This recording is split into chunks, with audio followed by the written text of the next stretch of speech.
హెబ్రీయులకు రాసిన పత్రిక క్రీస్తు యొక్క శ్రేష్టమైన యాజకత్వం. ప్రియమైన సహోదర సహోదరీలారా, ఈరోజు మనం హెబ్రీయులకు రాసిన పత్రికలోని ఒక ముఖ్యమైన భాగాన్ని ధ్యానించబోతున్నాం. 5వ అధ్యాయం 1వ వచనం నుండి 10వ అధ్యాయం 39వ వచనం వరకు ఈ భాగం మన విశ్వాసానికి కేంద్రమైన యేసు క్రీస్తు యొక్క యాజకత్వాన్ని గురించి లోతుగా వివరిస్తుంది. అప్పటి పరిస్థితులను బట్టి అప్పటి యూదు క్రైస్తవుల కోసం పత్రిక రాసిన ఈనాటి మన జీవితాలకు కూడా ఇది చాలా విలువైనది. క్రీస్తు యాజకత్వపు ఔన్నత్యం. పత్రిక రచయిత యేసును భూసంబంధమైన యాజకులతో పోల్చి ఆయన యాజకత్వం ఎంత ఉన్నతమైనదో మనకు తెలియజేస్తున్నాడు. పాత నిబంధన యాజకులు ప్రజల మధ్య నుండి ఎన్నుకోబడినవారు. వారి ప్రధాన విధి ప్రజల పాపాల కొరకు దేవునికి బలులు అర్పించటం.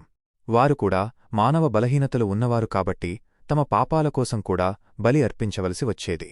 కాని మన ప్రధాన యాజకుడైన యేసు క్రీస్తు అలా కాదు. ఆయన పాపం ఎరుగనివారు.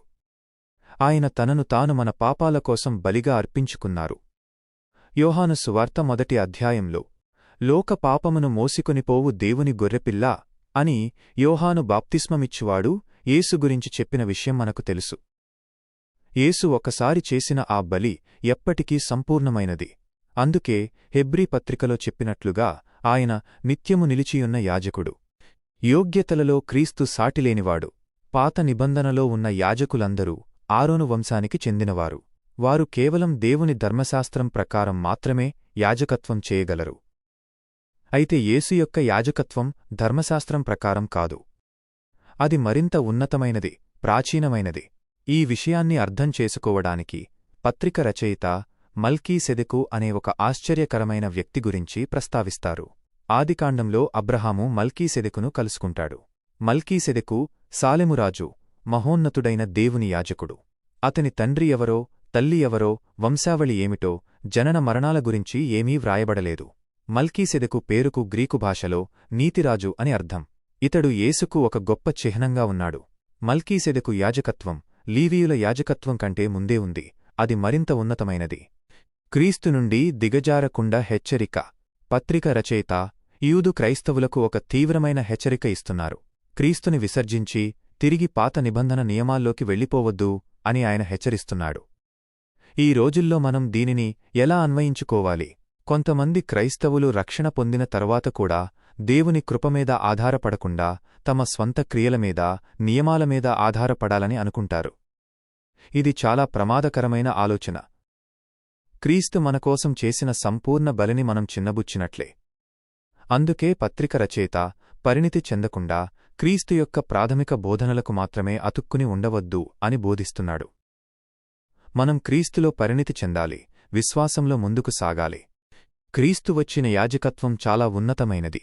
పాత నిబంధన యాజకులు ప్రతి సంవత్సరం పాప పరిహారం కోసం బలి అర్పించవలసి వచ్చేది. కాని యేసు ఒకేసారి శాశ్వతంగా మన పాపాల కోసం బలి అర్పించారు. అందుకే ఆయన యాజకత్వమంత ఉన్నతమైనది. ఈ యాజకత్వంలో యేసు దేవుని వాగ్దానాన్ని నెరవేర్చారు. పాత నిబంధన ఒక తాత్కాలిక ఏర్పాటు, అయితే క్రీస్తు యొక్క నిబంధన శాశ్వతమైనది. క్రీస్తుని విసర్జించకుండా ఉండాలనే హెచ్చరిక. ప్రియమైన సహోదర సహోదరీలారా, మనం ఈ లోకంలో బ్రతుకుతున్నంత కాలం మన విశ్వాసం మీద అనేక రకాల దాడులు జరుగుతాయి. అప్పుడు మనం ధైర్యం కోల్పోకుండా క్రీస్తు మీద మన నమ్మకాన్ని స్థిరంగా ఉంచుకోవాలి. ఈ పత్రికలో రచయిత మనం విశ్వాసంలో వెనుకకు తిరిగిపోకుండా దేవుని వాగ్దానాన్ని విశ్వసించి ధైర్యంగా ముందుకు సాగాలి అని బోధిస్తున్నాడు. మనం ధైర్యంతో దేవుని సింహాసనం దగ్గరకు వెళ్లడానికి క్రీస్తు మార్గం తెరిచారు. ఆయన సంపూర్ణమైన బలి మనకు నిత్యమైన రక్షణనిచ్చింది.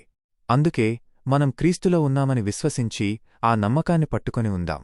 నిరీక్షణతో ముందుకు సాగుదాం.